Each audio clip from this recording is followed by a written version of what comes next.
Hello everyone, my name is Greta Whitmer and I will be talking to you about some liability and mitigation strategies that can be very valuable within educating student leaders and also incoming professionals, and how to best handle them in a promptly manner.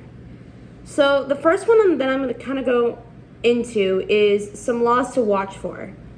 Some of them include the use of weapons and violence, which is usually prohibited, and which is the law of which Title IX is there to help ensure students and to stay safe and secure, knowing that this law exists.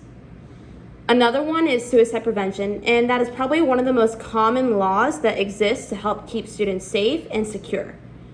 And one of the ways that this is done is using the suicide hotline, where if a student or staff is trying to commit suicide, and depending on either they are having like a stressful day, having anxiety because of some kind of personal event, then that is there to help students deal with that to where they're not causing harm to themselves. And finally, the biggest one, and probably the most common one, is abuse. Now, whether that be verbal abuse, sexual abuse, physical abuse, that is one of the biggest and most common things that actually happens at a college campus. And in dealing with that is making the person aware that if they continue with doing this, it could have consequences between both the staff or student at the time of the situation. Now, dealing with that is, first of all, identifying the situation and also figuring out the best way to basically handle that.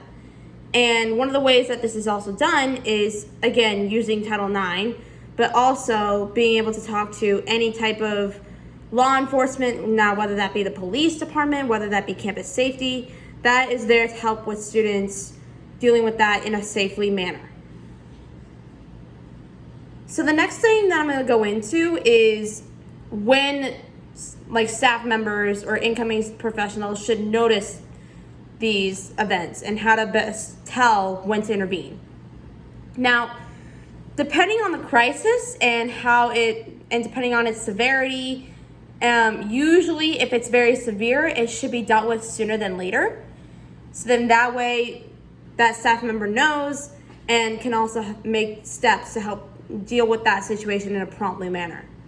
Now, if it's very minor, then it can get done within a convenient time where the student should still meet with them soon, but also set up a meeting to where they can actually tell them how they're feeling and what the best way to handle it so that no one is leaving unhappy, and hopefully that situation gets resolved in a promptly manner. Now, the next thing that I'm going to kind of go into is using what cross-functional teams to notify if situations do get worse. One of the things that students can actually do is using hospitals, to where if a student is going through abuse, going through drugs, going through violence, stress, anxiety, then they are there to help with students who are at that verge of just committing those type of things. Another one is suicide hotline. So again, where if a student is getting really, really suicidal, then that is there to help with that student. And finally, the last one is seeing a doctor or therapist. Now, knowing that some students may be afraid to go to the doctors, but they are actually there to help you with dealing with stress and anxiety. And also even doing suicidal. They're there to help make sure that you're healthy, you're happy, and you're willing to commit to getting the best out of your school experience. And finally, probably the most important is campus safety and the police, because they are there to help keep you safe and help keep the community nice and safe.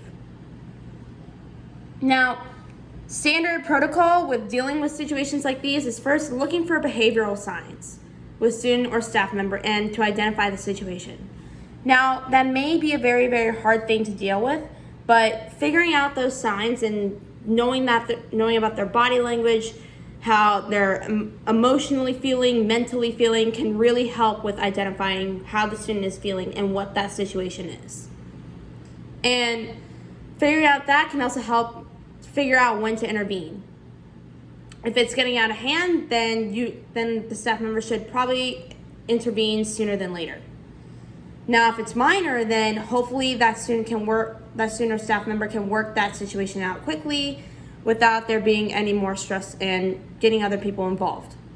Now, also, figuring out both sides of the story can be a little bit tricky, but the student feels comfortable or the staff member feels comfortable with having another person in there to help mitigate the situation can really help with figuring out both sides of the story, and also who is, being honest, who is telling the truth, and what is the best way to figure out a solution that can help to resolve the situation in a timely manner.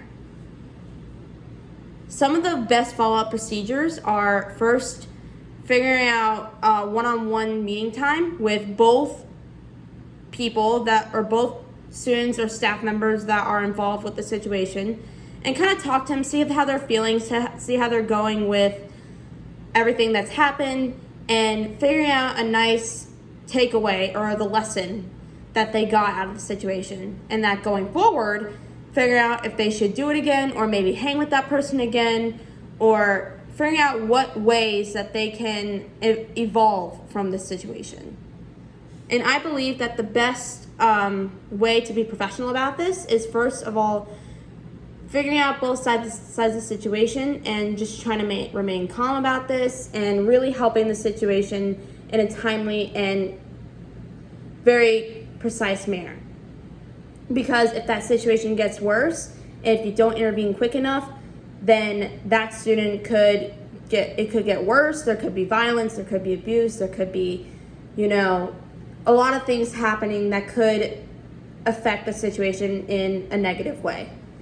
So really getting to know the student and also really getting to know that those behavioral patterns can really benefit in helping that situation and helping that student have a very successful and bright future.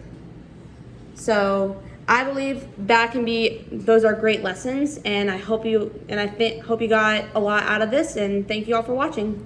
Bye.